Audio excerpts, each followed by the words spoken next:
The internet tells me this might be the same book as Love and Forget by the same author.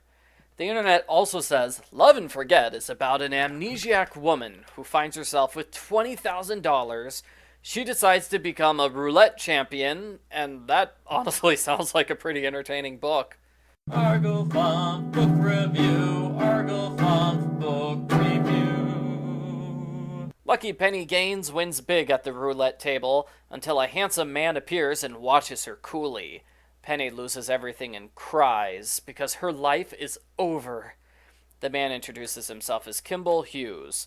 He hates gambling, which makes me wonder why he was hanging around a roulette table tonight. Kim offers to take Penny home, but she doesn't really have a home. She lives in the park with her horse, Midnight. She was hoping to win enough money to last until Midnight's debut race next week. Like a fairy godmother, Kim offers to pay all of her expenses, and he gives Penny free room and board at his hotel. The only condition is that she can't gamble anymore. Penny tries to convince herself she's not in love with Kim, which should be easy because they just met. Since having a horse at a hotel would be awkward, the horse stays with Penny's old friends, Mickey and Jojo. They live in an old shack far away, so they can't interfere with the romance. There's a fuss at the hotel when Mr. Garrison Marshall arrives. He is the fourth richest man in the country, and he's surrounded by a horde of servants, who, come to think of it, don't really appear after his big introduction. Penny catches Garrison's eye, but she's not having any of it. She rejects his offer to have coffee, and she sasses him a good deal. He finds her charming and refreshing. He says he's never had a wife, because most women only care about his money.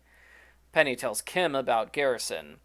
She says Garrison's rather sweet, and she almost believes she could marry him if she wanted to. I'm not sure why she says this, because she just spent a whole chapter insulting him to his face. Kim says, "That's okay, you can date another man. I'm totally not jealous. No siree, we're just business partners with no thoughts of love." They have dinner together at Kim's apartment, and she feels tension between them. They kiss, hungry for each other, thirsty for more than just kisses. When Kim stops and stands up, he takes Penny home, and she's utterly humiliated. Garrison takes Penny on a luxurious weekend getaway where everything's fabulous and expensive, and there's some casual racism. Kim and Penny get into a huge fight over Garrison. Kim says he wants to be with Penny more than anything, but he doesn't want to kiss her and make her a tramp. She resents the implication and runs away crying. She decides she hates him more than anyone else in the world. Obviously, she doesn't hate him enough to stop living for free in his hotel. She has dinner with Garrison, and he proposes. Specifically, he says, "I'd hoped you might grow fond of me, and that you might be persuaded to marry me." That doesn't sound like a proposal to me, but everyone acts like it's a big proposal. She reluctantly accepts, and they kiss for the first time, although she wishes it was Kim kissing her. Garrison completely changes personalities at this point. He becomes businesslike and demanding. He explains he had private investigators look into her background, and he doesn't like this horse racing business. He orders her to quit immediately and never see her friends again. He schedules the wedding for 10 days from now, after he returns from a business trip. The night before the big race, some villains beat up Jojo the jockey. They have to find a last-minute replacement. Kim learns about Penny's engagement and tells her it won't work. She would never enjoy a money marriage. She should marry him because she's madly in love with him, but refuses to admit it. Saying this only makes Penny hate him more than ever. The replacement jockey ends up being one of the villains. He purposely pulls the horse, and the horse dies tragically. Penny is devastated. Kim takes her back to his home, where he kisses her. She says, "Oh, they shouldn't kiss because she's engaged to someone else." Once again, they say the wrong things and get mad at each other. Penny pawns her engagement bracelet and goes gambling for the last time.